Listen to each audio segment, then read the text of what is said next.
दो सिर वाला बुनकर। बहुत साल पहले एक छोटे से गांव में रहता था एक बुनकर आनंद नामक। आनंद एक गरीब आदमी था और अपने परिवार की देखभाल करने के लिए बहुत कष्ट उठाता था। उसकी कमाई काफी नहीं थी और उसकी यही इच्छा थी कि काश उसका जीवन इतना कठिन ना होता। एक दिन आनंद रोज की तरह कपड़ा बुन रहा था जब उसके करघे का ढांचा टूट गया। उसने अपनी कुल्हाड़ी ली और जंगल में गया लकड़ी लाने ताकि वह नया ढांचा बनाए। उसने बहुत ढूंढा पर सही तरह की लकड़ी मिली ही नहीं। धीरे धीरे वह समुद्र तट की ओर चलने लगा, जहाँ पर उसने एक बहुत बड़े पेड़ को देखा। आनंद ने सोचा कि अगर वह इस पेड़ से काटेगा तो उसको जीवन भर ढांचे बनाने के लिए काफी लकड़ी होगा। जैसे ही आनंद ने अपनी कुल्हाड़ी उठाई, उसको एक गहरी आवाज सुनाई दी जो हर तरफ गूंज रहा था। वो आवाज पेड़ के अंदर से आ रहा था और आनंद को पता चल गया कि वह एक आत्मा की आवाज है जो उस पेड़ पर रह रहा था। हो बुनकर, मैं इस पेड़ पर कई वर्षों से रह रहा हूँ।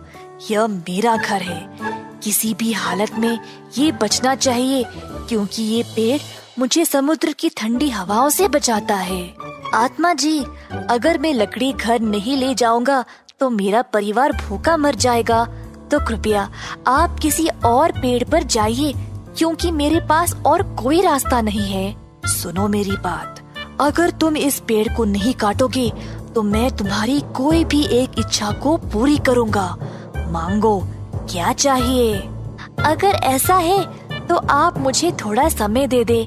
मैं अपने घर वापस जाकर अपने परिवार और दोस्तों से उनकी राय लेना चाहता हूँ कि मैं क्या मांग सकता हूँ। जब मैं वापस आऊँगा तब आप मेरी इच्छा पूरी करेंगे। कृपया मुझे वचन दे।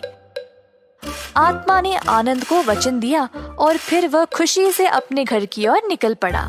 रास्ते में उसकी मुलाकात अपने एक नाई दोस्त से हुई। हे दोस्त, एक आत्मा ने मुझसे कोई भी एक चीज मांगने को बोला है और सोचने का समय दिया है। तुम्हारी क्या राय है? मैं किस चीज के लिए मांगू?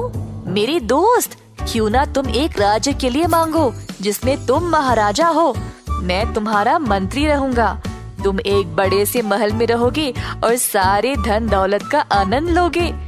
तुम और तुम्हारा परिवार आराम से अमीरों की जिंदगी जी सकते हो और एक दिन के लिए भी काम ना करना पड़ेगा और हम दोनों भी जिंदगी के आनंद ले सकते हैं। ये तो कमाल की इच्छा है, पर एक बार मैं अपनी पत्नी की राय ले लेता हूँ। एक बुद्धिमान आदमी कभी भी एक महिला की राय नहीं लेता। आदमी अपनी पत्नी के लिए खाना पीना, कपड़े, गहने सब दे सकता है, पर कभी भी उसकी राय नहीं लेनी चाहिए। महिलाएं हमेशा अपना लाभ के बारे में सोचते हैं और उनकी अकल भी कम है शायद, पर फिर भी मैं अपनी पत्नी की राय लेना चाहता हूँ। वह मेरी सहभागी है और उसका हक बनता है अपनी राय देने के लिए। आनंद जल्दी अपने घर गया और अपनी पत्नी को सब कुछ बताया। उसके दोस्त ने उसको क्या राय दी वो भी बताया। पत्नी ने कहा, मेरे पतिदेव, एक नाई को इन सब के बारे में क्या पता। एक महाराजा का जीवन बहुत कठिन है। हर रोज वह अपने दुश्मनों के बारे में, जंग, सेवकों और हर तरह की राजनीति से परेशान होता है। उसको एक क्षण की चैन नहीं होती और ऐसे आदमी के पास अपने परिवार के लिए कोई समय नहीं होता। तुम्हें शायद लगेगा कि ये आराम का जीवन है, पर ऐसा नहीं है। तुमने सही बोला है, पर ये नहीं कहा कि मैं आत्मा से मांगू क्या। हर रोज तुम केवल एक कपड़ा ही बुन पाते हो ना, जो हमारे लिए काफी नहीं है। तुम्हें एक और हाथ का जोड़ा और एक और सर की मांग करनी चाहिए ताकि तुम दो कपड़ों पर एक ही समय काम कर सकते हो। एक तुम्हारे आगे और एक तुम्हारे पीछे। पहला कपड़ा हमारे रोजी जरूरत पूरे करेगा और दूसरा कपड़ा हमारी विशेष जरूरतों को, और फिर हम खुशी से रह सकते हैं। तुमने सही कहा है और सच में तुम मेरी वफादार पत्नी हो। मैं अब यही करूँगा। आनंद खुशी से आत्मा के पास गया और बोला, आत्मा जी, मेरी ये इच्छा है कि मुझे और 2 हाथ और एक और सर चाहिए। ऐसा बोलते ही आनंद अब 2 सिर वाला और 4 हाथों वाला बन गया।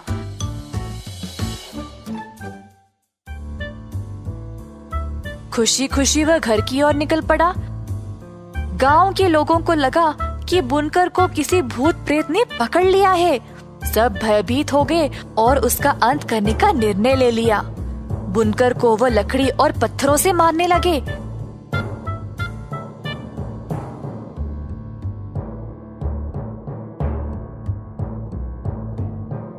बेचारा बुनकर वहीं पे मर गया।